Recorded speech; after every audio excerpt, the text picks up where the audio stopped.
Bizarre Reality Media. Indiana County 911. My brother's gone. Can you be a little more specific, sir? He took my brother. Who took him? I don't know who took him. I don't know what. Sir, take a breath. Explain to me what happened. And I looked out and there was this big red blinking UFO. I can just say this. Something's going on in the woods. Something's going on. They're not dogs. They're not coyotes. What could it be, right? I had an encounter with a skunk ape, and it completely altered the course of my life.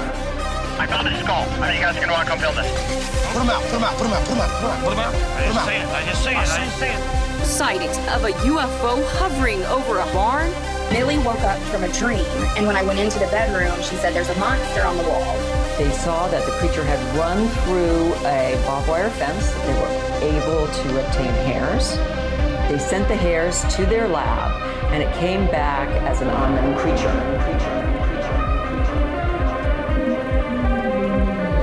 Bizarre encounters with shame and boring. Welcome back, Bizarrites, to the most bizarre show on the internet. I am the one that, like 10 people now, refer to as Sasquatch. What is that fucking thing? It's a Sasquatch. And alongside me, I have the one, the only, the infamous, the legendary, Big Bad Boo Daddy himself, Sir Oren Felix.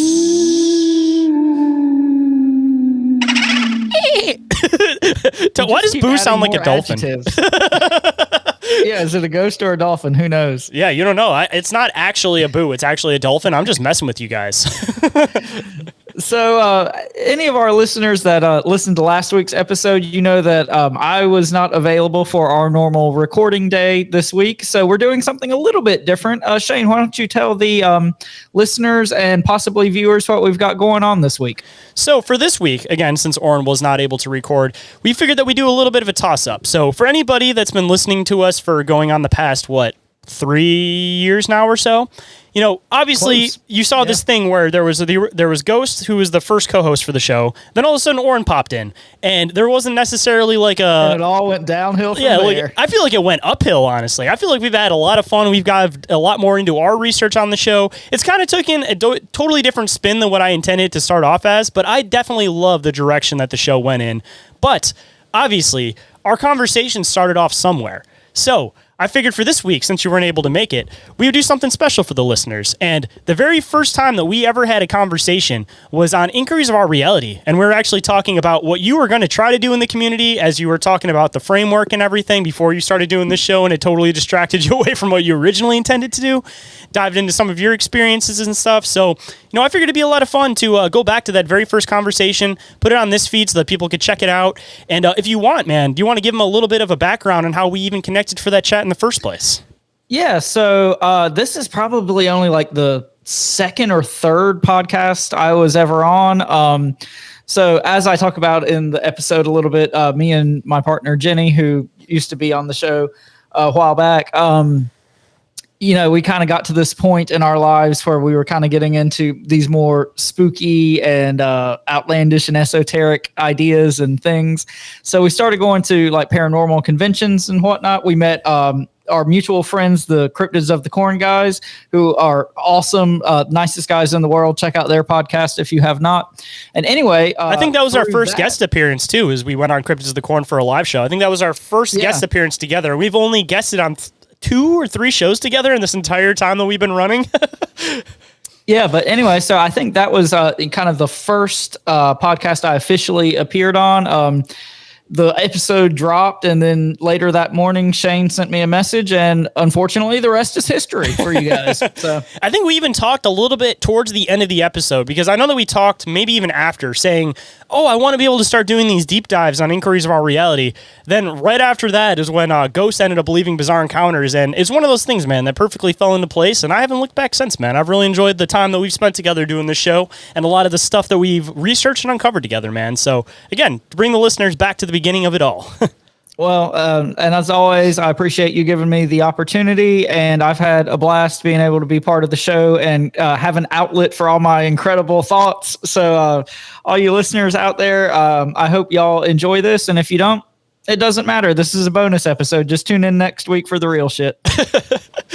If you guys might be interested in checking out the Halloween special, that'll be happening on October 30th at 7:15 p.m. Eastern Standard Time over there across all of the different places that you can find Bizarre Reality Media.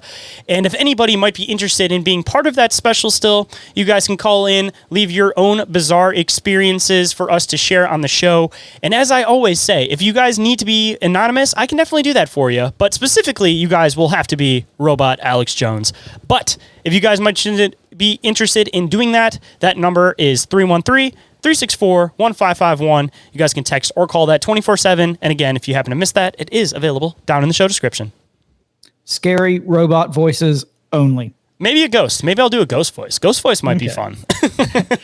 And our next episode of Bizarre Inquiries, our YouTube live show, is going to be Thursday, November 6th, roughly 7:15 Eastern Time on the Bizarre Reality Media. See, I did it. There you go. You got it that time. There you go. Bizarre Reality Media YouTube channel. So you guys be sure to submit questions or clips or articles or anything you want us to inquire about, and also join us in the chat during the episode. And if anyone is interested in being a guest on the show or getting up with us for any reason whatsoever, Shane, tell them how they can do that. You guys can first and foremost email us at bizarreencounters@outlook.com, or that number that I mentioned a little bit earlier. You guys can, again, always text or call that 24/7. And again, if you missed that, that number is 313-364-1551. And if you guys would like to support the show, Shane, now tell them how they can do that. You guys can definitely go and check out the Bizarre Reality Media Patreon.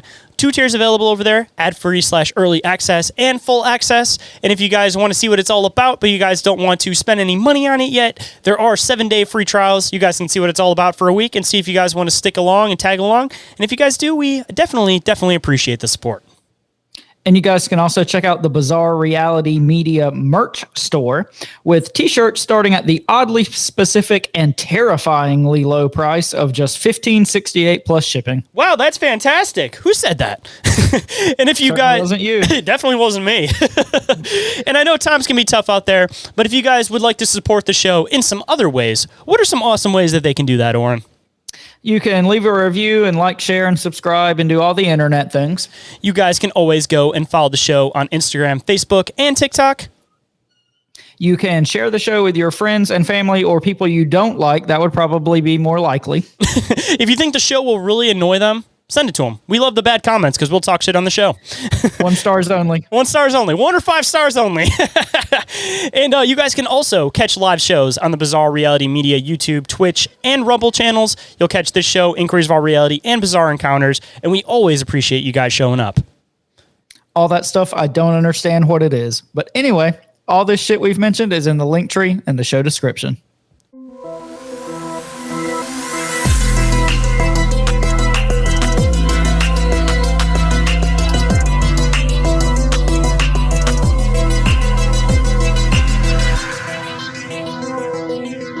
Welcome to the show, Oren Felix. How's it going today, man? I'm doing good, man. Thanks for having me on the show. I've been looking forward to it. Of course, man. I heard you on Crypts of the Corn. I had to have you on because the conversation was so interesting. I wanted to join in, you know? Yeah, the Cryptids of the Corn guys are great. I actually met them at a kind of Bigfoot cryptid festival, and we hit it off, and one thing led to another, and here I am with you tonight. You know what's funny is I just saw that on Instagram today, and I was like, oh, wait, was he at one of the conventions that I was at with them? Because I got to see them at 2 different conventions, too, and that's kind of how we all met each other and stuff, too. And it just happened to be the one in the middle that I didn't go to, so I was like, damn. Yeah, it was Salem, Virginia, where I met them. Yeah, I was going to go to that one, but way too far for me. Yeah, it was like only a couple hours for me, so I had to hit that one up, and it was one of the better ones I've been to for a first-time conference. I think they knocked it out of the park. So if you get the opportunity to go to it next year, I definitely recommend it. Oh, I'm definitely planning on it. Trust me. And I mean, they had some pretty good speakers too. Lyle Blackburn was kind of the big name there. So I mean, I think, like I said, they did a great job for a first-time festival, convention, whatever you want to call it. So I think it was Cryptid Headquarters that threw it on too. So shout out to Cryptid Headquarters for throwing that event. And I'm looking forward to going to it next year because just the whole setup of it, like commercially looking at it, like the flyers, everything, like it looks super duper cool. So yeah, all their marketing and whatnot was great, and the Cryptid HQ guy is great too. He's a super nice guy. So. Oh yeah, definitely. So I guess before we get into the heavy bulk of the episode, because I know that you did mention that there was a encounter that I don't get to talk to too many people that have possibly had these encounters of. Why don't you give the listeners kind of like a brief idea? Actually, it doesn't even have to be brief. If you want, you can completely reiterate, but exactly like who you are, what you do, where you're from. Okay, so my name is Orrin Felix. I'm from Raleigh, North Carolina. Always kind of been into aliens and cryptids and weird stuff. But a few years ago, I had what I'd call a recovered memory about an encounter I'm going to share in a few minutes. And that kind of, set me down the path of really researching and looking into things hardcore. And, when I first started really, reading and researching seriously, it was just kind of for my own benefit because, it made me feel better. And, the more I got reading and researching and listening to stuff, I started to see connections between all this different stuff, between aliens and, cryptid sightings and, orbs and the paranormal and things like that. And so I just started a Word document just with notes for, like I said, my own benefit, just so in my head I could keep all this stuff straight. And at some point I was like, man, I've got 10,000 words worth of just notes here. I need to start organizing this and getting it in some kind of, framework and make a book out of it. So that's why I called it the Framework UFO Research Center, just for a snappy name. And it sounds good though, honestly. I appreciate it. So, I've just started that, and me and my partner, we've kind of been trying to go to conventions and whatnot, just trying to meet people and network and just share our stories and hear other people's stories. And, so far it's been a blast. We've only been, I'd say, doing this seriously for about a year now, but, I can't believe, one, how much fun I've been having doing all this stuff and the awesome people I've got to meet. And, I think it really just makes you feel not so weird talking to people about this stuff. And I think it doesn't take very much digging below the surface to realize that there's a whole lot of strange stuff going on. And the more questions you ask, the better off you are. So honestly, yeah, you don't know anything until you realize that you know nothing. Well, and even when you think you know something, you still don't. But it's fun to ask the questions. So. Yeah, some other little side piece of news will come in. But so like when it comes to the framework, like what's your like end goal intention? Is it mainly just to get information out? Are you trying to like write a book? Are you trying to start like a podcast, some kind of video thing? Like what's like your end goal intention of what you're trying to work towards? So, like I said, when I first kind of started all this, it started off as just a Word document with like just word vomit, just my random thoughts and notes and whatnot. And then I've, slowly kind of been organizing that into a book, and I'm kind of working on that now, like actually writing it down and connecting everything. And, that's kind of a long process writing a book. So I thought, in the meantime, like I said, getting out to conventions and whatnot and meeting people. And in the meantime, I'm also probably going to try to start a podcast at some point. Just haven't had really the time to devote to that yet. But so long story short, to answer your question, kind of all of the above, at some point, hopefully a book, at some point, hopefully a podcast. But like I said, in the meantime, just trying to meet people and get my name out there and network and share stories and hear other people's stories. So it's kind of funny. You got like the reverse going of me, where it's like I started off coming into it podcasting, and now because of a bunch of shows I've written, I kind of want to eventually take all the different encounter stories that I put together and eventually put those into a book. So it's like kind of funny, kind of the opposite. Like you're building towards adding a podcast to your roster, starting off the book. Right. But yeah, I'm the opposite on that one. But well, it's just a shame that it takes so long and it's so hard to write books, because I feel like I've got all the motivation. It's just like actually sitting down and having the time to bang it out, Yeah, and putting it together in like a proper order. That's the other difficult part too. Yeah, I don't know. I think the easiest, at least for what I'm thinking, would be like put it in by like alien, cryptid, and then just alphabetical order from there. But either way, just putting the information together when you have all this scattered information, it's all valid, awesome information. And that's kind of the idea of my book is I've got a section on aliens, the UFO phenomenon. I've got a section on cryptids, and then just kind of like general high strangeness type stuff. And then, slowly try to weave it all together as I go through the book. So that's kind of the outline as of now. So So I guess kind of getting into your book a little bit, I'd love to hear about what you kind of got going for each kind of section. Is it like theories put together? Is it like encounter stories put together? And if it is theories, I'd love to hear you get into the theories a little bit. So I haven't received that many actual encounter stories from people yet. Like I said, I haven't been, doing this publicly very long at this point, only about a year, but as I'm sure you know, it doesn't take very long at work and stuff to like become the weird guy, and the guy that people come to with stories and like, hey, I've got this weird cave behind my house and like this weird stuff started happening. We apologize, guys, for the interference, but we will be right back.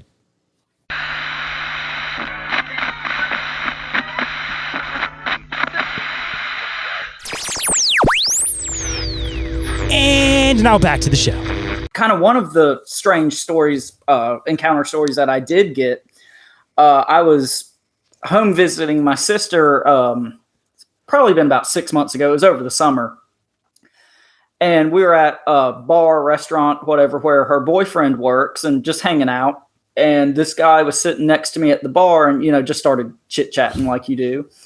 And basically out of the blue, he just goes, so I had a near-death experience. I was like, really? Tell me more about that.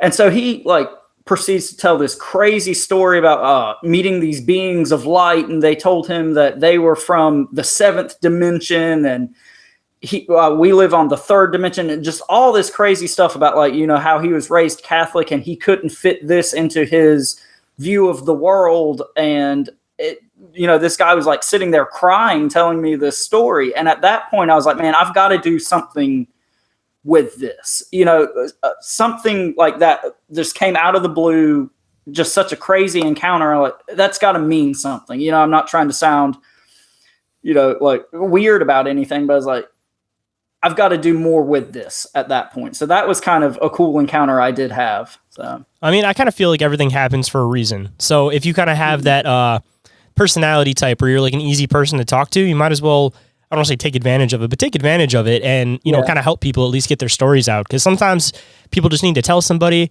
Other times they're looking for answers.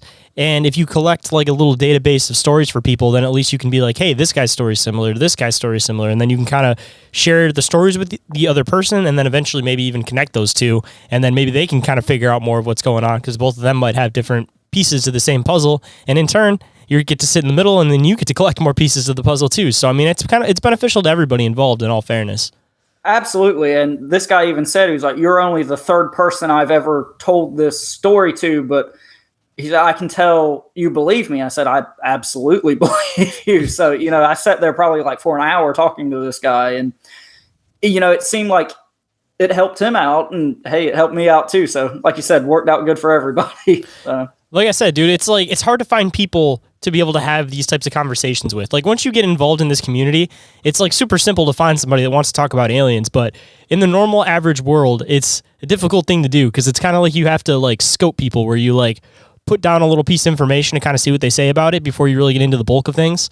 Like you'll just look for an opportunity in conversation to be like, oh yeah, it was the aliens, ha ha ha ha. And then you kind of like see how they pick up and react with it. And then you're like, all right, maybe I could talk to this guy about this. But like even within like the community, for example, like one person's into aliens or into cryptids, they're not into paranormal or whatever. So it's like you still kind of have to pick specific people to talk to even within the community, or somebody's really into woo-woo and like spiritual stuff. And some people are very into the scientific mind of shit. So it's like kind of have to, it's nice being involved in the community because you have different facets to be able to throw different theories, ideas, stories at. You just got to direct them in the right way. And at least, if people are sharing their stories with people that are part of the community, they can kind of, turn become part of the community, and then they can open themselves up to be able to have all these different people, again, that they can share their experiences with and not feel so crazy. I feel like the main component for anybody is just to have somebody sit there and listen to them with an open mind. Absolutely. And that's kind of like one of my big things in all this is I think we get too caught up in language with a lot of this stuff. Like one person's ghost is another person's alien or demon or whatnot. And I think, like I said, what framework you view the paranormal and high strangeness through really dictates how you're going to perceive these things. And I think, we need to realize that all this stuff is connected, and yeah, we may call things different things, but we're all talking about the same thing to a large degree. And I think the more communication there would be, like you said, between the alien people and the Bigfoot people, and even something as simple as the Bigfoot is a big ape people and the Bigfoot is otherworldly entity people. It's like everybody gets so caught up on their thing that they neglect to see how interconnected I feel all this stuff is.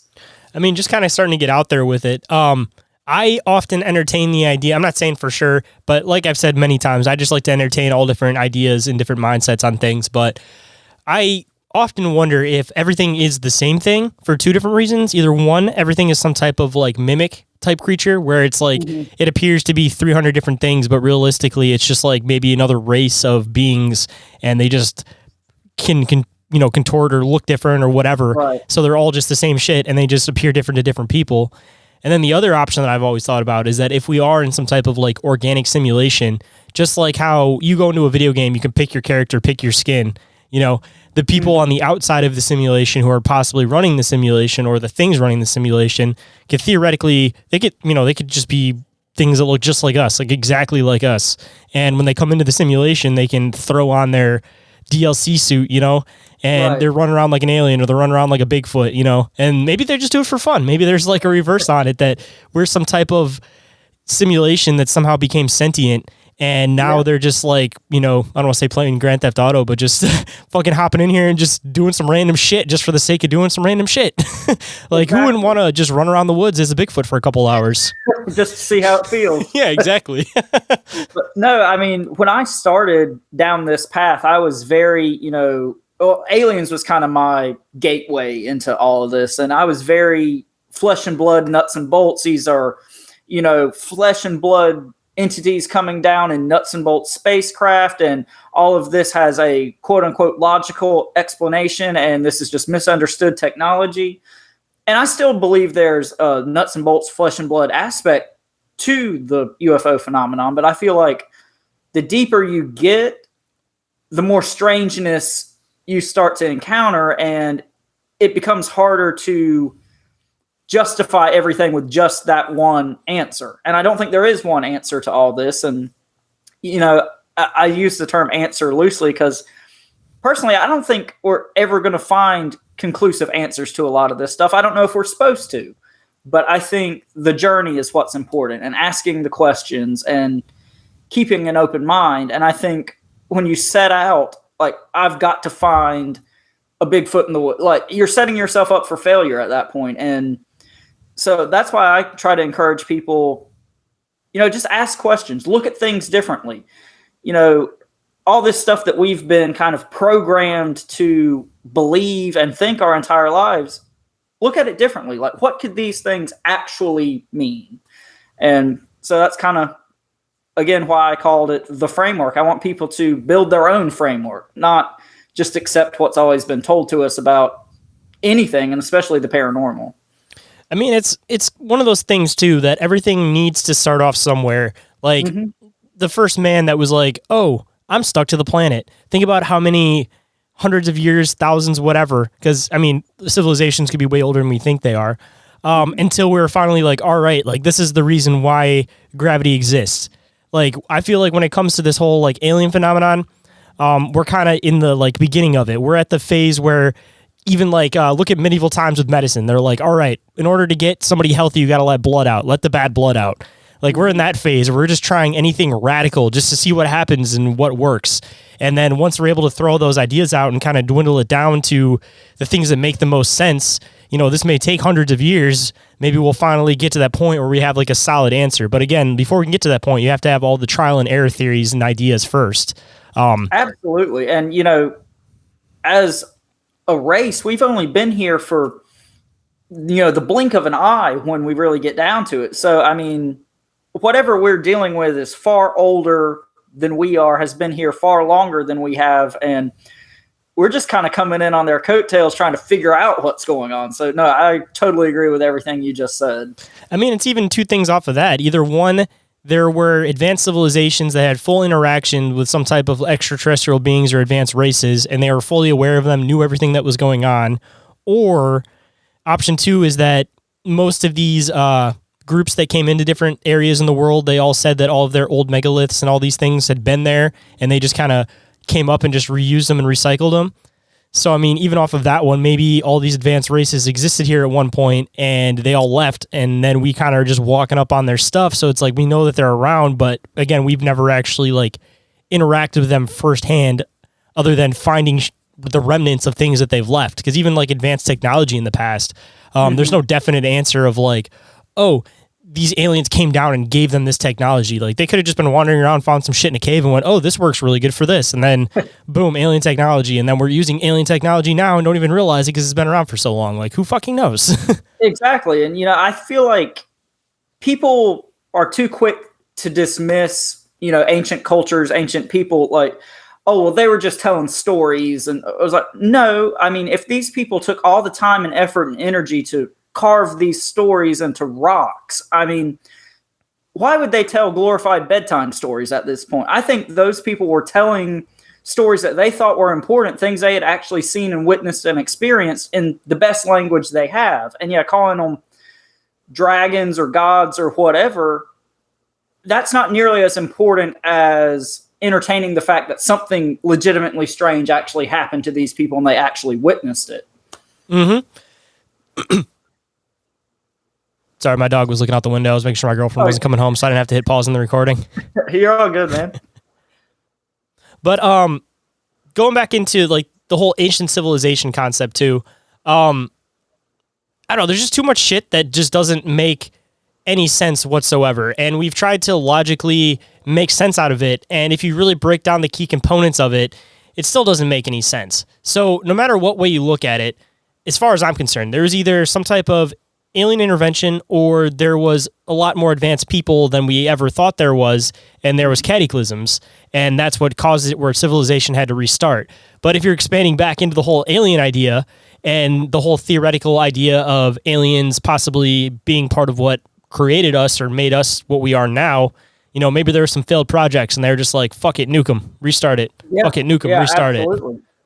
And, that gets back to ideas about, like Sodom and Gomorrah and things like that. And, kind of another thing that I really like to look at in all this kind of stuff is looking at these old, biblical accounts or old legends and whatnot, and being like, okay, what could this actually mean in real world terms? And a lot of these stories, if you change one or two words, man, that becomes an alien story. Look at Jonah and the whale.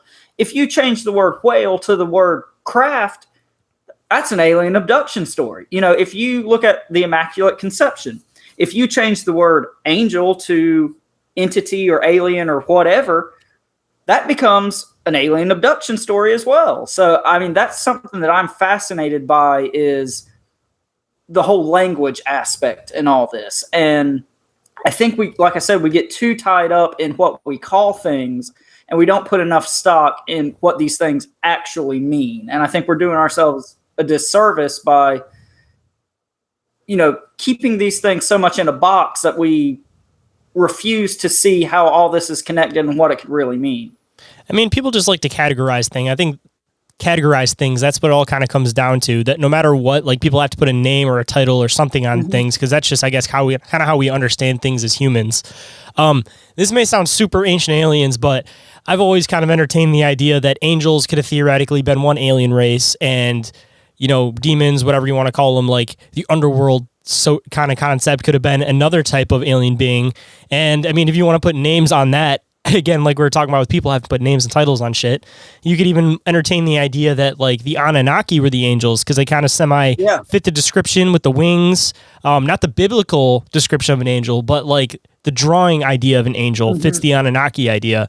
And when it comes to the Garden of Eden, where the serpent gave them the forbidden fruit, which it doesn't even necessarily say it's an apple, so I try not to say, oh, the apple. Yeah. But it was a serpent being, and what it was giving them supposedly was like knowledge. So theoretically speaking, the Anunnaki could have created us, kind of been like, all right, this is the world. And this other race was like, all right, no, there's a lot more going on than you people understand. And they try to give them like the apple, the forbidden fruit. And then I agree with you 100%. The whole serpent thing, that could also get down to like reptilians and, the Nordic, more humanoid type aliens. And so, yeah, exactly. Just change a couple words, look at something slightly different, and it takes on a whole new meaning. So, yeah, I'm with you 100%. I mean, even going into with like that whole fucking idea too, when it comes to like them giving us like the knowledge of like the broader world, it almost reminds me of the cave. You know, do you know that old story where like the people were like in the cave and the one man left the cave and was like, this is the world on the outside. Experiment, about the shadows and whatnot. Mm-hmm. Yeah, that one. Yeah. Say it could literally be that. And, you know, we have this whole negative idea of like reptilians. That could have been a whole idea of like Stockholm syndrome that we associated with our captors, which are the ones that create us, which were like the angels, so to speak, or Anunnaki, if you want to again put an alien title on it. And we like demonized the other ones that are trying to give us the knowledge, like you're the bad guys. So maybe eventually they were like, fuck it, these people want to be controlled. We're just going to control them. And then that's what it got into this present idea of what we have as reptilians, that they're like this evil race, was that they're like, no, we tried to help you guys and you guys just want to do your own shit. So you know what? Fuck it. If we're not going to be able to help you, we're just going to control you and you're going to do what the fuck we want. Cause clearly that's what you guys were programmed to do, is follow something else, like a bunch of lemmings. Exactly. And you know, that kind of gets back to ancient like creation myths and whatnot, which across the world, across different cultures, are remarkably consistent. Again, if you just factor in language and time and whatnot, and you know, what's one of the prevailing factors in all this? We were made in the image of the gods, whatever that is. So no, I think you're absolutely correct. This whole Anunnaki, whatever, I think we probably look a lot like them, because that's what all these stories tell us. And it's very possible that, like you said, these reptilians were just either trying to help us or, you know, were the rivals of the other faction. You know, it doesn't have to be gods and demons and all that. There could be a much more logical explanation for a lot of this stuff, I think. Even looking at it too from like a super rational point, that you would essentially, anything that created you, you'd look at it as a god. So if we create AI, it's going to look at us as a god. And I don't know, just a weird theory I've kind of entertained is like, how far back does that go? Like if we create our AI and that's our version of life that we create, the Anunnaki create us, that's version of their life they create. Could there have been something that created the Anunnaki and then something above them? And then the ones like, you always think that the one above you is a god, but realistically they're no different than you. It's just that they're the ones that created you. And then like, how far does that chain possibly go back? Exactly. And, you know, we're still doing stuff like that today. I don't know if you are familiar with like the stories about cargo cults and whatnot, where like, you know, people will fly supplies and food and whatnot to these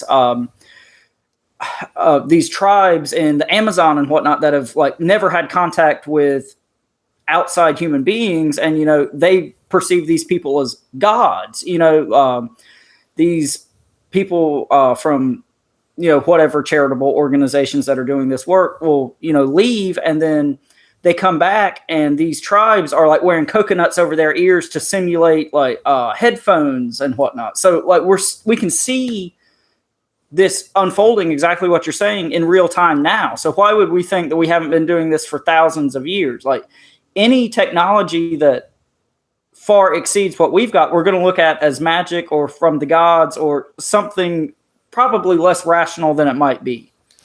Just even looking at it from that aspect, that there's something that's already existing on the planet that's able to manipulate something else into thinking that they're gods.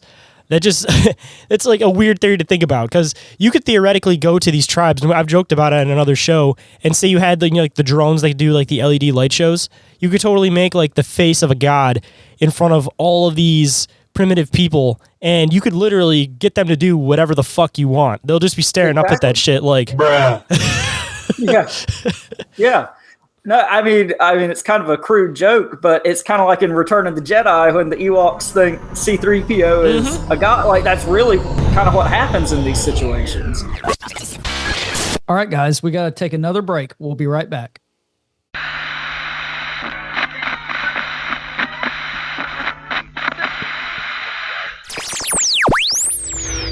And now we're getting back to the bizarre.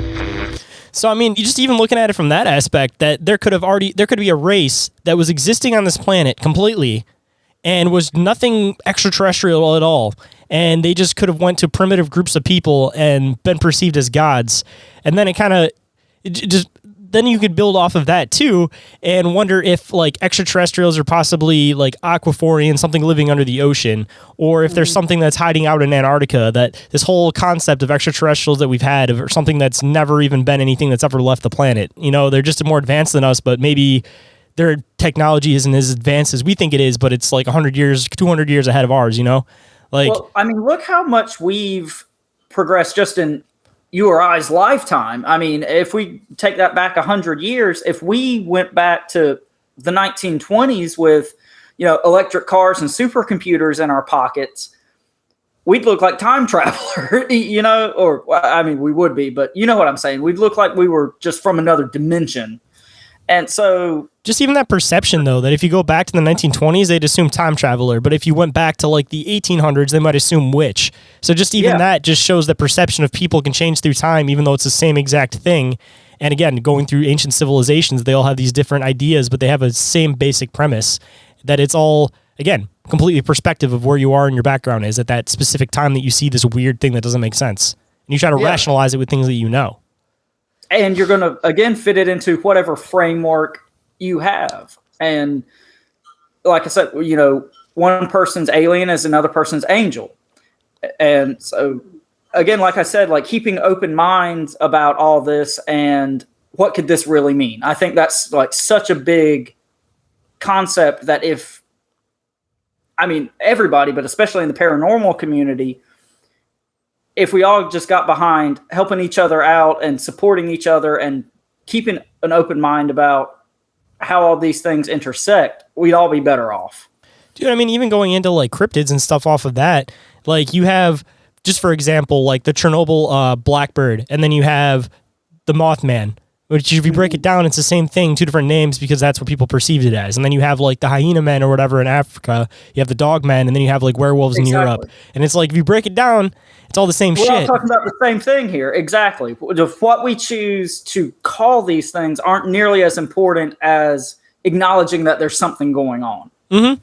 And I mean, even something that I've been kind of thinking about lately too, building into, again, the cryptid shit, like werewolves. We have this idea that like werewolves are something that as a human transitions into a wolf, right?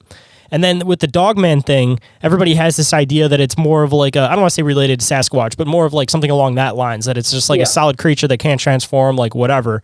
And maybe even the same with, you know, in Africa with the hyena man.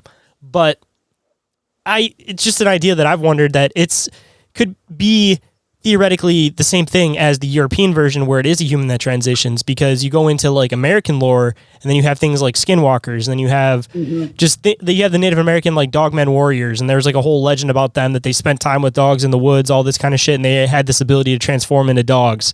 So like the dogmen that we are perceiving could be shapeshifting humans, and same thing, I'm sure they have their own version of, I don't want to say black magic, but some form of like magic where people can do things like that. So like, I don't know, just two perspectives on the same thing, that they could all theoretically be more of like a werewolf archetype, or they could all be more of like a straight physical, like this is how they are created archetype, or this is how they have always been kind of archetype. No, I think it's very likely that, like you said, skinwalkers, werewolves, wolfman, we're all talking about the same thing here. And kind of an idea I've kicked around a little bit as far as like the werewolf dogman connection is, you know, hundreds or thousands of years ago, if somebody saw one of these creatures and said, oh my God, it stood up and ran like a man, you know, through the years and through, you know, playing telephone, basically, that turns into, these things can turn into a man. You know, it just seems like we're all talking about the same thing, and we got to account for language and we got to account for time.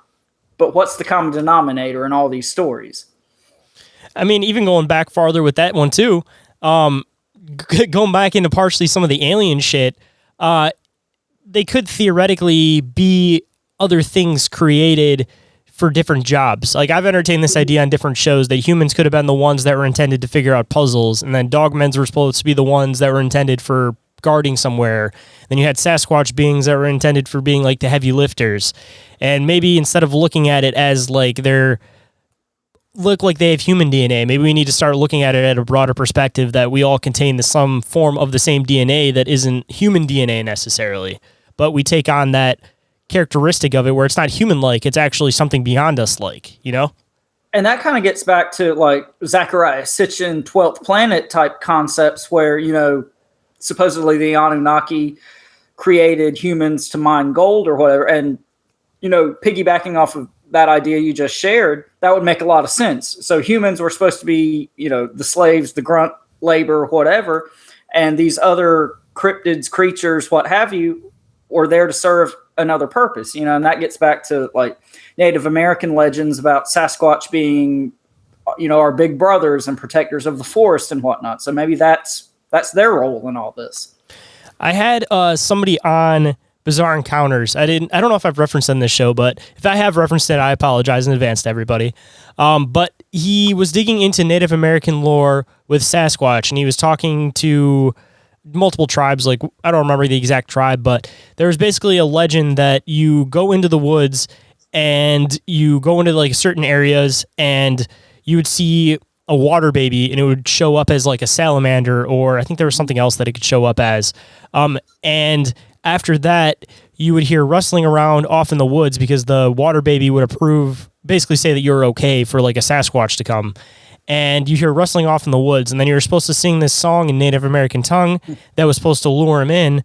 And then once you did that and you have him lured in, you sing another song that's supposed to be asking them basically for like knowledge. And then you do this thing where you like touch fingertips with them, and they give you knowledge of like, oh, this is going to flood out this year. There's going to be fires over here, so you're not going to be able to get food from this area. And they'd give them like knowledge of like what's going on in the woods. And this guy said that pretty much he had this experience, heard the rustling out in the woods, but this was why he was asking the chiefs about it in the first place, just because he had this weird experience. And then he figured out later on that like if he would have known the lore ahead of time, like he theoretically could have possibly had that experience, but he saw the salamander and then he heard the rustling off in the woods and pretty much like not freaked out, but was kind of had the normal Sasquatch encounter from there where he was freaked out, wanted to be in his tent, wasn't trying to deal with any of that. But I don't know, just an interesting story about them connecting with people, giving them knowledge, and being almost like a big brother, kind of like what you said. Mm-hmm. And then when you get into stuff like that, Native American lore, I feel like there's a lot of stuff that's kind of precautionary stories for things. There's a lot of like factual things in there, and that kind of entertains more of like a spiritual side to them, where I don't know if it's necessarily something interdimensional, but I don't know, maybe it's like another sense that we're not aware of, that they can almost like sense what's coming in the future. Or if you want to get into some like quantum crazy shit, maybe they are some interdimensional portal hoppers and they can see the future, so they are able to bestow this knowledge on the Native Americans of, you're not gonna be able to do this time of year, so you need to do this instead. But I don't know, just kind of a weird, interesting thing. No, I totally, I think there's at least a lot of interesting things to think about with the whole interdimensional portal theory. And again, I'm not a scientist, don't claim to be, not a physicist, don't understand the nuts and bolts of any of this, but there could be another plane, realm, whatever, that's basically on the other side of the curtain from us. And if a pinprick in this curtain happens, maybe these things can come into our dimension, our world, our realm, whatever you want to call it, for just brief moments in time. And I think that could explain a whole lot of the questions that people have about Bigfoot and other cryptids is, oh, well, why hadn't a body ever been found? Or what do they eat? You'd have to have a massive food source for these things. Well, not if they're only here for a brief moment. If they're kind of just phasing in and out, that kind of answers a lot of these questions and doubts that people have about them. But again, that gets very theoretical and kind of woo-woo pie in the sky stuff, but I think it's at least interesting and fun to think about. I mean, just an idea that I've kind of entertained too, kind of giving them that interdimensional idea, but also kind of keeping the fact that, I don't want to say that they're like primitive, but they're not some type of like advanced race. You hear about like time slips, and you hear about like time slips like correcting themselves when something happens to them. So, there could be time slips where like Sasquatch have walked through it and they're now permanently stuck in this reality. Or there's the other end of the spectrum that they walked through it and the time corrected itself, the timeline, whatever you want to call it. And that would explain like why there's 3 steps and then it disappears, is because it went back into its reality, and its reality was intending to fix itself because it walked in between like a veil or in between like a thinning spot. I don't know. It's just something I've kind of found interesting, but they could be completely unaware of the fact that they even passed through. And then you get into the whole like Mothman shit that I've heard Joel from Kill the Mockingbird's joke that they could be like the raccoons of this other dimension. And yeah, maybe they're not aware either. They just kind of accidentally slide through it and then they disappear because time corrects itself, or the timeline corrects itself, or they phase out because maybe their reality ceases to exist after a certain point. And no, I mean, think I'm sorry. Oh, no, you're good. I was just saying, if there's infinite possibilities, there could be infinite Bigfoot realities too, and maybe certain ones dissipate, and then anything that's attached to that just dissipates in the process. No, I think there's at least a lot of fun stuff to think about and unpack with all those kind of ideas. And, kind of just a theory that I've been workshopping is, if we look at, Bob Lazar, Element 115 type stuff, this super dense element that bends time and space, is it possible that, if we choose to put stock or believe this story that he's telling, maybe the alien, extraterrestrial, whatnot propulsion system is creating some type of tear or rip that these things are coming in through from somewhere else. And yeah, they are quite possibly just the raccoons or the animals from this other place. Getting back to Mothman stuff, he's not some harbinger of doom. He's some raccoon that was stuck here, and maybe he was here because, the Woodrow Derenberger encounter, the aliens happened before. Maybe Mothman was because of the aliens, not the aliens were here because of Mothman. I mean, even connecting into another paranormal idea that you just made me think of, how just another way of looking at the paranormal, the whole idea that if something is traumatic enough, it resonates through time, right?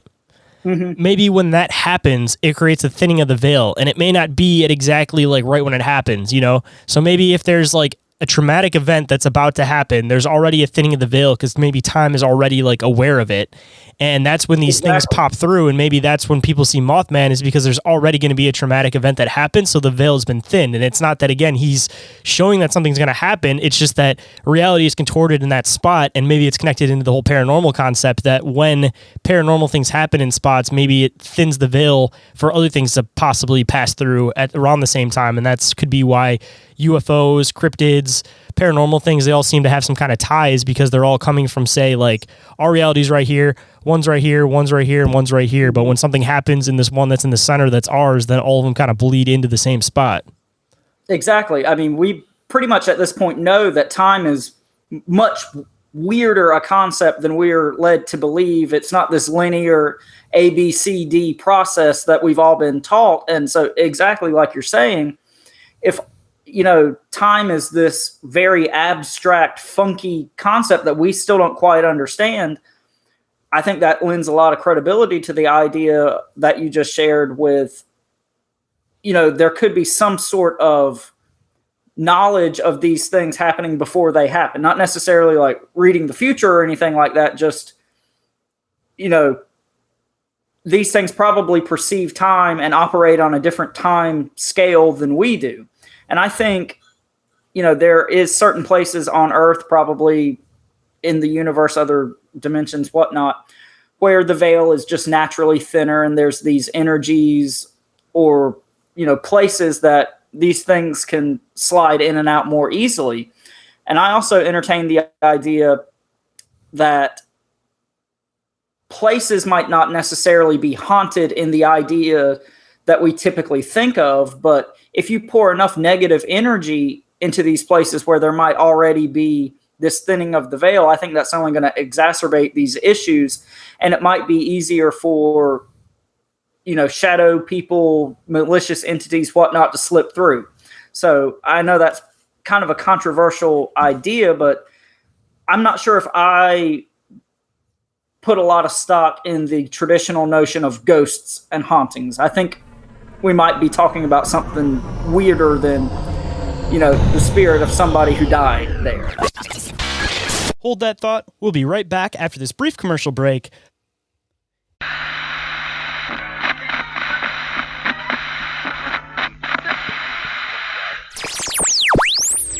And we are back to the show. So let's hop right in. That's kind of where I'm at, is that I'm completely fascinated with the paranormal, but I kind of more go into the possible like quantum side of it, I guess you could say. But going into just this kind of connects all of it, I guess. But if we're like, we look at life like it's something organic, like it's carbon based, because like we're carbon based beings. So there could be a whole method of conscious things that exist that aren't based off the same things as us, so we can't comprehend how they exist, because, and it could be the same for them, theoretically speaking, the other way too.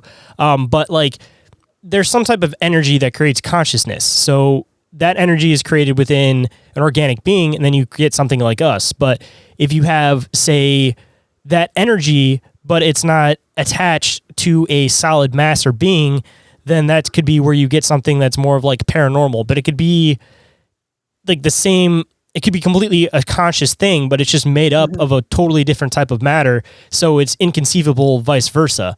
And I mean, like, going into like the ghost shit, they could be just as freaked out of us as we are of them, because they don't understand how our form of life exists.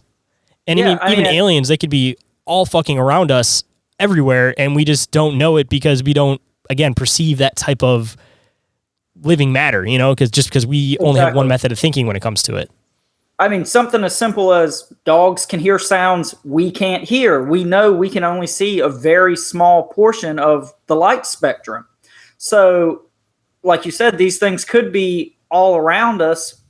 We can't see them, or they choose to show themselves to us in certain times or certain conditions. And again, it could be something a little more rational than we're sometimes looking at these things through. So kind of like a weird idea that I'm going to throw at you, just because I'm probably going to butcher it. I got really deep into it on another show, but basic premise of it is that what if everything is all happening at once, and it just has to do with matching up frequency and like a light spectrum? Because you hear like references that it could be a complete conspiracy, but people didn't see blue because they didn't reference to like blue during like biblical times. So like theoretically, if you always existed within a certain light spectrum, it'd be kind of like that thing where like your house has a certain smell, but you don't smell it because you always exist in it. So it just smells like nothing to you. So if you're always existing within a certain light spectrum, then you wouldn't perceive that light spectrum. You would only perceive like how you're perceiving your vision now. So everything could be happening all at once. And maybe the theoretical idea to time travel is matching up a frequency with a light spectrum. And that's why like you hear certain stories of people where they'll like have visions and they'll see different times. And then you'll hear the opposite, where people will like have something weird going on with their hearing. They'll hear like voices that aren't supposed to be there, like schizophrenia almost. But maybe that's just because they're adapting and possibly finding a way to match up their frequency, but they haven't gotten to the point with the light spectrum. And maybe these advanced races have had this opportunity that they can see and hear in any light spectrum. So essentially they can transcend time back and forth. And we just haven't advanced to that point yet. And maybe that's what like the whole big enlightening thing is just figuring out how to see light spectrums and match up frequencies so that we could theoretically like bounce through any position within time space. I don't know, just fucking out there, but something that was just weird. I got really into it on an episode, and I was just like, that's something to definitely think about. No, exactly. And, you know, I think kind of like we were talking about earlier, I think a lot of this type of stuff has to do with energies and magnetism and, you know, all that kind of stuff. And like we were saying with the cryptids and the portals and whatnot, maybe these things only happen when, like you said, the certain set of circumstances are perfect for these things to happen. And that could explain, again, why we haven't seen or discovered a body of a Loch Ness monster, or what does the Bigfoot eat, things like that. So, no, I think that's really interesting to think about. And I think, again, could explain a lot of these questions that people have about the paranormal, and they just disregard because, oh, well, how can this? Well, if you open up your mind and entertain other concepts, it becomes a lot easier to at least entertain the idea of these things happening, I think. I mean, there's always like logical explanations for certain things too. And I don't know if I've referenced it on the show, but I know it's came up in conversation a few times about like Bigfoot bodies, for example. And not to like deter from all the crazy deep theories that we're talking about, but just something I wanted to address. Justin was talking about on Crypt is the Corn. I've heard a few other podcasts talk about it, but just in general, like when an animal passes away, you can even look at it with like your home pets. They don't typically just lay out in the open and die. Like they'll seclude themselves, they'll hide somewhere, they'll bury themselves back, and then they'll die there. And the reason is, one, they don't want to be pulled apart by other possible predators while they're dying. And two, they, again, just want to get away so that they can have their misery and like die in peace. So if there's giant Bigfoot creatures, there's not that many areas they could theoretically hide. But if they go deep enough into a cave, and you know that, again, if it's a dying animal, they're going to cram themselves into some weird ass fucking spots. Like theoretically, they could all be hidden within caves, and those could be some of like the giant skeletons that people have found theoretically in the past. And it could be something completely that the fucking Smithsonian's still hiding now that nobody would even fucking know about, because as soon as they hit wind about a giant skeleton in a cave, fucking Smithsonian's on top of that shit. But I don't know, just they and then the other idea is that if they're more intelligent than we give them credit for, like we bury our dead, we do something with our dead, they could theoretically do the same thing. And even if there's something more primitive and, you know, say they need some type of high protein source, they could theoretically even eat their dead. I mean, who fucking knows? Yeah, and, you know, if we entertain the idea that these Bigfoot creatures are just, you know, some big undiscovered ape running around in the woods, there's obviously not that many of them. And how often do people talk about running across, like, a bear carcass? And we know bears are real, you know, so just... even if you look at it just pure flesh and blood, nuts and bolts, I don't think we'd expect to find any of this physical evidence that people use as their trump card for why these things can't exist. Plus, I mean, even speaking from an animal's perspective, that's a huge ass chunk of meat to just leave untouched. Anything that comes by in that area is going to be on top of that shit eating it. And within a couple days, I guarantee it'll be completely unrecognizable because of all the animals that went to town on that giant piece of meat that was sitting there. And, you know, the Bigfoot hotspot, the Pacific Northwest, it's cold, it's rainy, it's damp up there all the time. A body's not going to last in those conditions. And I mean, they could even theoretically have some type of like we've, as people have existed, we put a lot of extra shit into our bodies. We eat a lot of things that are unnatural. Like, we could be doing something to our disintegrating process that we don't even realize, where maybe like if a Bigfoot dies in the woods, it could completely disintegrate within like a week, besides its like skeletal remains possibly. But just as humans, because of all the different crap we put in our bodies through the years, like we may not degrade the same. And even going into like the body in the woods, like why would an animal eat a Bigfoot body but not a human body? Maybe like as soon as we start rotting, like we give off like this chemical smell, or shit doesn't want to eat it. Where if you had something that's been eating organic food its whole life, eating fucking vegetables, like whatever it can find, it's going to be a way better cut of meat. So, like, of course, the animals are going to eat that over the human that smells like it's been sweating out chemicals for years. Well, I mean, just something as simple as we literally eat food that's chock full of preservatives. You know, that's preserving us. That's their point. And so, yeah, I've never thought about that, but no, that's really interesting. And I guess before we get too far into it too, because I feel like it'll open up a giant door of a bunch of different other things that I definitely want to get into, and I don't want to just throw it in at the tail end. You gave a little bit of snippets to your possible Men in Black encounter, and I'd love to get into that so that we can dive into different theories off of that one too. Absolutely. So, just a bit of background before I get into the story. A couple years ago, I was watching an episode of Ancient Aliens, funny enough, and it was an episode about the Men in Black, and they were just talking about, you know, just typical Men in Black encounters, and something in that show just triggered me, and I was like, oh my God, that happened to me. And I got thinking about this story I'm about to share, and not long after that happened, my father died suddenly, and so me and my mom had to go basically on a road trip to pick up my sister. And when we were coming back, you know, we had this traumatic experience. We're all, you know, talking and crying and whatnot. And at some point during the trip, I was like, hey guys, I think I remember this thing happening. I need to know if you all remember this or I'm making this up or whatever. And so I laid out the story I'm about to tell, and my mom was like, yeah, that totally happened.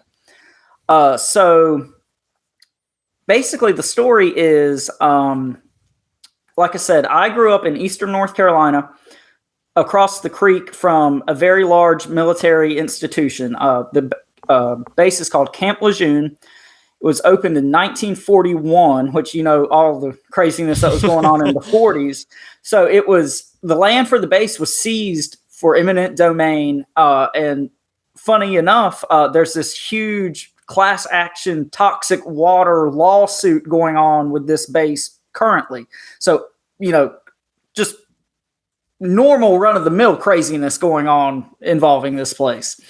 So I was homeschooled, and it was one day, spring, summer, I don't remember exactly when, but it was warm outside.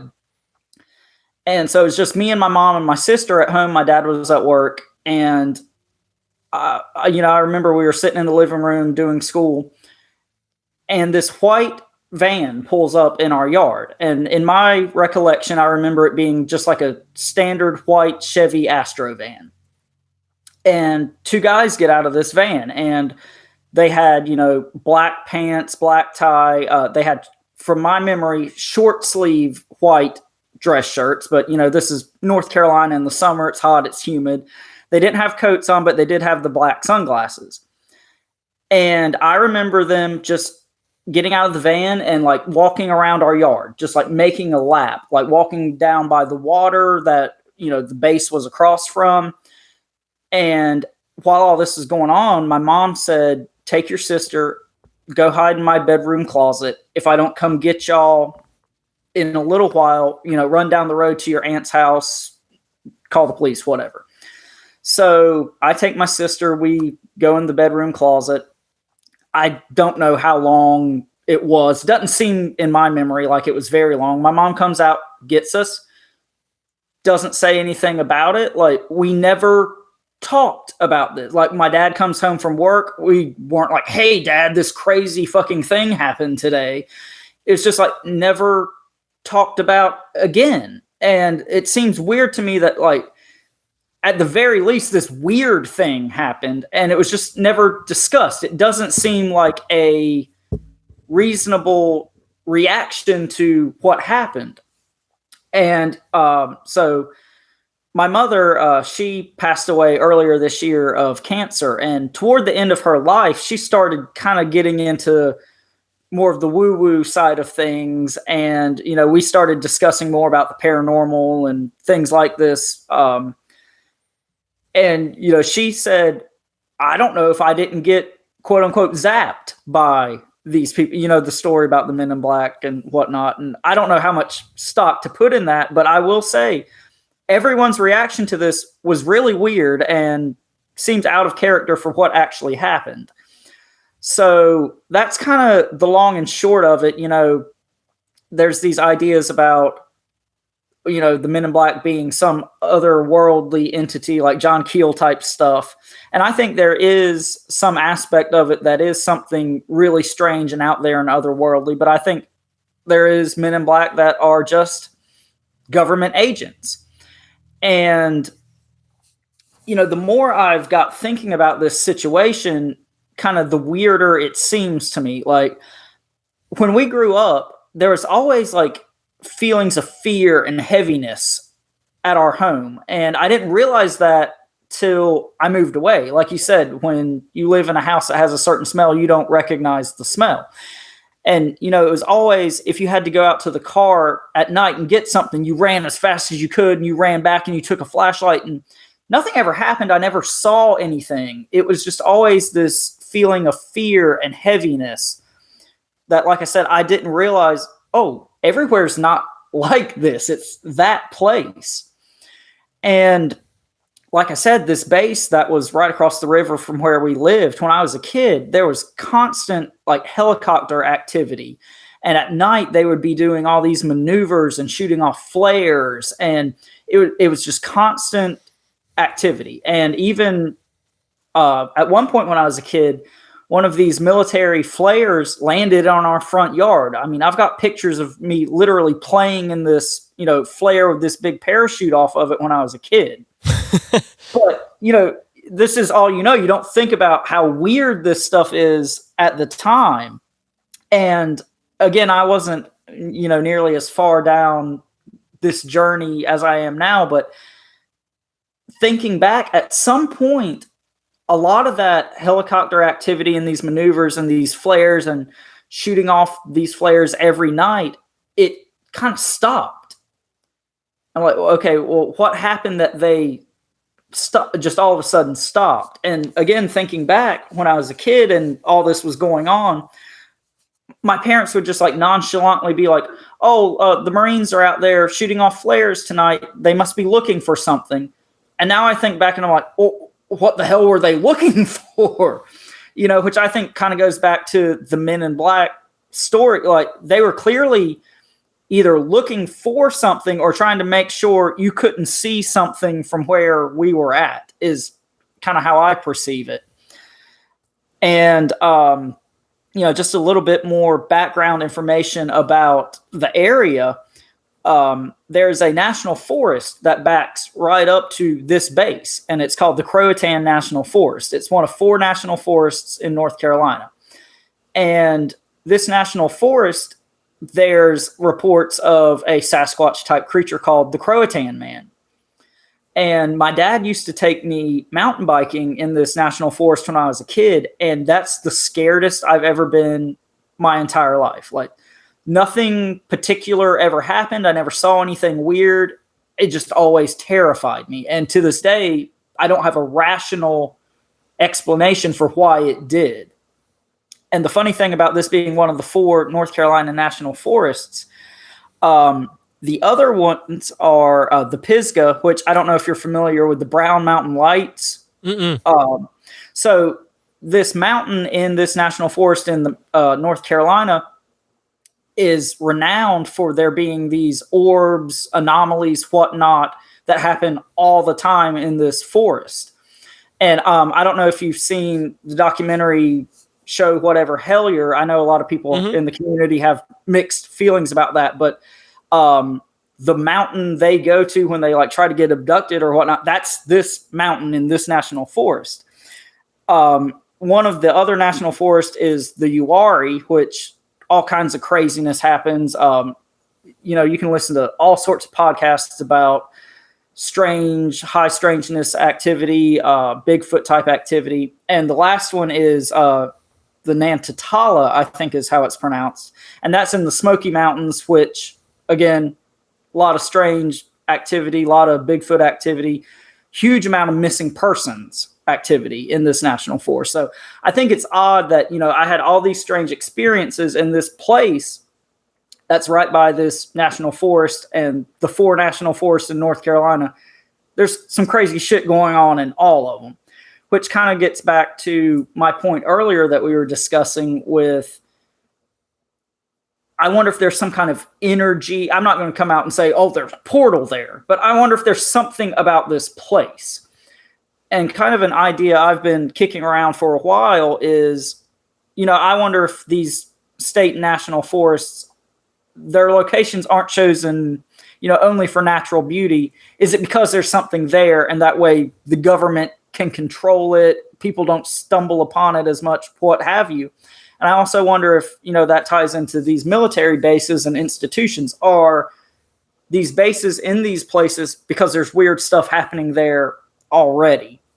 So I know I kind of went off the rails there, the more I've been digging into this possible situation in this area, just weird things have been compounding. And like I said, it sent me off on all these, rabbit holes. And I started, this is kind of like this thing over here. And I've started, I feel like, the meme from Always Sunny with Charlie Day, where he's like got all the lines of string. I feel kind of like that. But like I said, the further I get down this rabbit hole, the more at least peculiar things I've kind of come upon. So that's my Men in Black story with a lot of random thoughts thrown on to the end of it. Sit tight, guys. We got to pay some bills.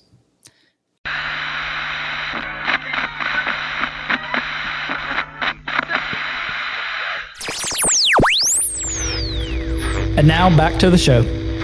Did you ever kind of figure out like a reason of why they possibly could have been like scoping out your yard specifically? No, like I said, my mom sent us to the bedroom closet. She came back and got us. Nothing ever happened. But thinking back, like I said, the only thing I can think of is either something went missing and they were looking for it, or they wanted to make sure we couldn't see something from where we were at. I mean, that's kind of where I land on it, because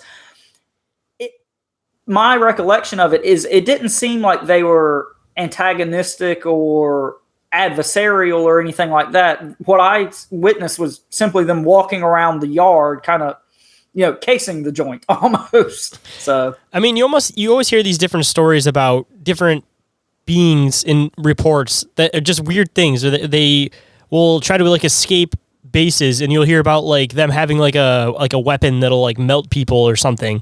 I don't know if you've ever read into that specific story about the alien type being. I don't remember exactly how they worded it, but they didn't use the words like alien exactly, but they're saying like a test subject like was like melting people as they went out the door. So theoretically, if there have been different like aliens that have crash landed, and they may have different technology that works and that doesn't work, when you have like experiences like that, like maybe there was something in your yard using some type of like cloaking device, and they were trying to like find it in your yard. Or the other option that I was thinking as you were telling the story is the whole sleight of hand concept, that they got some shit going on over here, so they're making everybody look over here. And theoretically, even if they're doing something at the base, if they have them come to just some random house in the subdivision, do a perimeter walk, everybody in the neighborhood is looking at that house and they're not paying attention to what's going on over there. Even more so than just shooting off random flares and shit. Like if you're like on the ground doing some shit like that, like 2 streets over are watching that house to see if there's something going on weird with that house. Well, and we kind of live back in the woods in the middle of nowhere. Like there was no other houses around us. It was basically water, our house, woods, and on the other side of the water was where the base was. So I mean, they're trying to distract you specifically, or there was something there that they were trying not to like fully alert you guys that they were looking for. Doing that, like, yeah, we didn't lose anything, but you didn't see anything weird, did you? Yeah, and I don't remember them speaking to anyone. My mom didn't say that they actually spoke to, or she didn't say what happened, but I mean, it was pretty brazen. It wasn't like they were trying to hide or anything. So yeah, either it was, misinformation, or they were seriously looking for something. I mean, your mom said that you made that reference saying that your mom thought she could have theoretically been zapped. Like what if she saw something or even if it was like those agents, she saw them like chasing something, and they had to come back and see like who was at the house first before they went and they like zapped your mom and got rid of that information. And maybe like she knew that something was going to happen because she saw something, and that's why she seemed so drastic to, because typically I feel like the average person, if you see like government officials, unless you're a conspiracy minded individual, like your first reaction is going to be like, go hide, kids. Like, yeah. I don't know. Like I just got that impression that even if she just saw something weird, like I almost felt like she like knew something, and then that like may lead into why she didn't like make direct reference to it right after it happened too. Maybe so. Like the first half of the story makes perfect sense, but then the second half makes no sense. And, my mom, prior to, the end of her life, was very, conservative Christian. And if she did see something, she probably would not have wanted to acknowledge it or think that, hey, there could be some weird shit going on, So I try to keep an open mind with this situation. I think, I'm not going to try to put a tinfoil hat on and be like, oh my God, there was a Sasquatch there or whatever, but something weird happened. And, my mom said, yeah, that did happen. My sister says, I remember that happening, and she couldn't have been more than like 3 years old at the time. It could have even been something as simple as going into like the Sasquatch things that you're talking about. Maybe if they like theoretically are tracking these things, maybe not necessarily like a tracker tag on them, but maybe they keep an eye on them from the sky, and that's why they do the shit with the helicopters, is maybe they shoot off flares to scare it to go this way if it starts getting too close to houses or something. Maybe it was watched getting close to your guys' area, So they were kind of trying to like deter it from the ground because they didn't want to like drop flares on top of your guys' house. And maybe like the one time that it wasn't really close to your house is when they dropped the flare in your front yard, you know? Yeah. And, kind of piggybacking off of all this. So after my parents' death, my sister has kind of been staying at the property part of the time. And, she still comments about, these weird, scary, heavy feelings. Her boyfriend, who is a skeptic to say the least, like he even says it just feels weird there. It feels off. It feels dark. It feels heavy.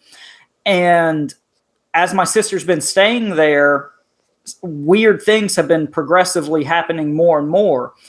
So just a little bit of background, my dad first died very suddenly. My mom died of cancer. Since all that happened, there's been a lot of family drama going on with the property and whatnot. So there's been a lot of negative energy poured into this place that was already weird to start off with. And my sister, she called the other night, probably a couple months ago, freaking out. She said she was laying in bed one night, and she said it was just like a thought. Like she said, like almost beamed into her mind. Like it wasn't like a conscious thought. It was like, go look on top of the refrigerator. So she gets out of bed. She goes out to the refrigerator, and on top of the refrigerator, she had some like decorative like chickens, like people have in their kitchen. Mm. And she said there were 3 of these decorative chickens that she had, and the bodies had been ripped off of the legs. And it was just the legs, the sets of legs for all 3 of these chickens, and the bodies were nowhere to be found. And so she calls me freaking out. And I was like, you got some trickster shit going on. I said, you're going to find the bodies of these like in the mailbox or something in a week. And so I haven't heard that she ever found them, but just more and more stuff like that has been happening. Like she's got a relatively new car, but she would like go out every morning and the car battery would be dead. And, her boyfriend would have to jump the car. And then like the 4th time this happened, they popped the hood, and like the bracket frame, whatnot, that holds the battery was unhooked, and the wires were unhooked from the battery. So the car's locked. How did that happen? And, that gets back to, paranormal things messing with cars and engines dying and whatnot. Was there any pieces missing of the car by chance? No. It was just the battery was disconnected, and, you had to get into the car to pop the hood to do that. Just another idea. I was thinking paranormal with the whole messing with energy and possibly moving objects, but you could even go into possible extraterrestrial concepts with that shit too. That if, say, there was something that's in the woods, it's been like hiding in the woods. Maybe it's like, that's why I was asking if there was a piece missing. Maybe it was like collecting pieces to try to fix something that it's trying to do.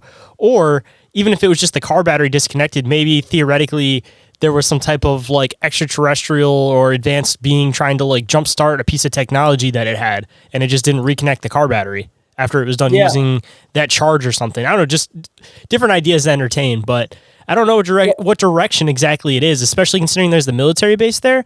That's why like I kind of deter from the paranormal, but at the same time, it's very paranormal, Well, this thought just popped in my head as we were talking. Just to, like I said, give you a little bit of geography. There's the base, there's a river, there's our house, there's woods, and then there's a trailer park on the other side of that wooded area. And the trailer that's closest to our property, there's an older lady that lives there, and her grandchildren stay with her from time to time. And she just like said in passing to my mom one time that one of her grandsons asked her why there was a big man running through the woods carrying something on his shoulder. So how deep are those woods? Just a quick little side question. It's not like a forest or anything, but I mean, it's like is it deep enough that you wouldn't be able to see the trailer park from your house? Oh yeah, you can't see the trailer park from our house. That's what I was kind of wondering, if stuff would be able to move around in there between the trailer park, or if it was like too thin that nothing would really be able to like hide in there in between. But like you'd have to actually be in there to see something. Like you're not going to see somebody working in their yard through the woods. It's heavily enough wooded that I don't think somebody, even a kid, would make that mistake. Has he made reference to there being a big guy running through the woods with something on his back multiple times, or was it just like one time? That was the only time I had heard it. And she said, the older lady just, made this comment in passing. And, it was like months later when my mom told me this, I was like, holy shit, like, what did this kid actually see? I mean, just a couple ideas. Either the most logical one would be just a really big hunter with a backpack. The second one would be a possible like squatch carrying something on its back, which theoretically could be a deer, could be a baby squatch, could be many different things. And then entertaining the third idea, because we've been talking about UFO type ideas, could be some type of extraterrestrial race, again, collecting pieces for something like I referenced, and it was carrying something on its back, trying to run back to wherever it has something hidden that's trying to fix. Yeah. And, I don't have really a theory about what I think these things are, what's actually going on, but it's just weird stuff. And it seems like the more I dig into this, the more it's compounding. And, the longer my sister stays there, more weird stuff is happening. Like the most recent thing she told me is she had like a flower pot on the front porch with, just a plant in it. And she came home one day, the flower pot was shattered, but the plant was like removed and set beside it. Like the plant was not harmed. It was fully intact with the roots and everything. It was like somebody had, or something had pulled the plant out of the flower pot, set it aside, and then the flower pot was shattered. So it obviously wasn't like something that like a dog ran through and knocked it over. That is almost like, I don't know, like a Sasquatch, like being like, you don't need this prison, taking the plant out and just setting it next to it and then just being like, fuck this prison for it. But yeah, I almost like, I don't know how close you are to that area, but I'm almost curious if like, just spend like half a day just like wandering around the trailer park, just talking to random people and see what other people report. And like, I'm curious if there's more ideas of missing objects. There's more ideas of just weird phenomenon involving electronics, or more phenomenon of people seeing things. But I don't know. I'm just more so curious more than anything about the whole idea of something possibly collecting pieces of something. Yeah. So it's a couple hours from where I live now. I hadn't been back in a while, just with kind of all the family stuff we've had going on with the situation. But me and my partner, Jenny, definitely want to go back and like take, ghost boxes and EMF readers and whatnot, and just see what happens, just for fun, if nothing else at this point. So shit, if I was doing some adventure like that, I would definitely include infrared, even if it's something cheap, just for the sake of I don't know, that weird experience with your house. Like if they're looking around like that, it almost makes you wonder if it's stuff that you wouldn't normally be able to see. So maybe like you would need some type of different, like, wouldn't it be crazy? You put on some like thermo headset and there's just like a bunch of like figure bodies like walking around like around your house, just watching like ominously or some shit. Like that's why I've always had that dark feeling, is because there's like watchers around this house. Honestly, at this point, nothing would surprise me. So. Man, that'd be I don't know, just crazy to think about. That house in general, if you looked into like the backstory of it, like how old of like a house is it? Like, was there any backstory of different people that lived in that house before you, or them possibly having any weird encounters? Or so just a little bit of backstory on the property. It backs up to farmland that my grandfather owned forever. And so my parents, like, when they first got married, put a trailer on this property back in 1982. And at some point, we moved a different modular home onto the property. So it's not like we live in some old, abandoned, creepy, haunted house. I think it's the land and it's whatever energies or whatnot is going on in that area. Is there like Native American legend in that lore, or in that area that you know of? I don't know all of the ins and outs of that, but like I said, the Croatan National Forest, that's named after Native Americans as far as I know. So, I mean, I think there is a lot of... I didn't know if there's anything specifically to like the land you're at. Like, I don't know if your family ever found arrowheads or just anything weird like that. Like, not that I know of, but, I'm certainly not discounting the possibility. Because I don't know, just like it seems like with a lot of these encounters, like I don't know if it's directly linked to it, but it seems that there's stuff going on with Native American in that area. Like, I don't know, even just like weird lights, things like that. I don't know, maybe Native Americans settled in certain areas because of these certain things, or maybe they had a connection with these certain things, or maybe they directly are the reason why these certain things happen is because maybe they had a way themselves of like thinning a veil, and that's what like the whole like Native American curse thing comes in, is that maybe it's something as simple as they understood this concept of how to thin the veil in an area to make it inhabitable for future people, but they were able to hold it back while they were there because they had that ability. No, I agree with you 100%. I think, a lot of people, when it comes to paranormal and whatnot, they're like, oh, Indian burial grounds. I was like, well, maybe these Native Americans chose these locations for these burial grounds and these mounds and whatnot because there was some kind of weird energy or something going on there. Maybe these things aren't happening because the burial ground is there. Maybe the burial ground is there because something weird was happening there beforehand. And like you said, these Native Americans knew that. Yeah, like they almost knew how to, like you hear about the whole idea with them like coexisting with like nature. Maybe we're looking at it in the wrong way of like we're thinking of it in like the physical world, but they are able to coexist with different beings and entities and whatever energies that exist in certain areas. And maybe that's partly why they inhabited those areas, is because like average people wouldn't be able to inhabit those areas because of weird shit happening, and they just get freaked out, where Native Americans had an understanding of it. So in turn, they could live in areas where typically people wouldn't be living at, because whether they're holding it back or they just have an understanding of it, somebody lives in an area and something gets thrown across the room and they're like, oh no, paranormal demons, get out of the house. Where like a Native American person's like, oh, that's just the ancestors. We've talked to them. I can see them. It's nothing scary. Like, yeah, exactly. I think the Native Americans have been here a long time, a lot longer than we have, and they know a lot more than a lot of people give them credit for. There's just, when you hear about those things where like a Native American will do something and like something crazy will happen, it's just another Native American guy on the other side of the veil. It's almost like when you're telling campfire stories and you have that guy that stands in the back and goes, boo. It's just somebody, instead of being in the woods, they're on the other side of the veil and they just will like walk across and everybody be like, oh, fuck, a ghost. And it's just, homeboy's buddy or something. Yeah, who knows?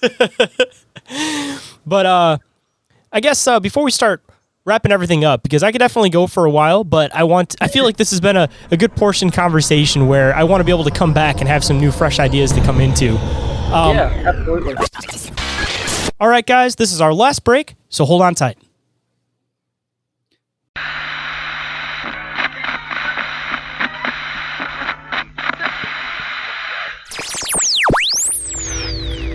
And now back to the show.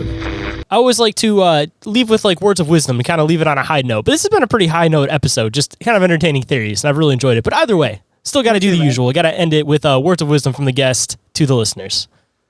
So I don't know how much wisdom this is. I don't claim to be very wise, but I guess what I'd say to anybody listening is don't just blindly accept what we've always been told about the paranormal or the world at large.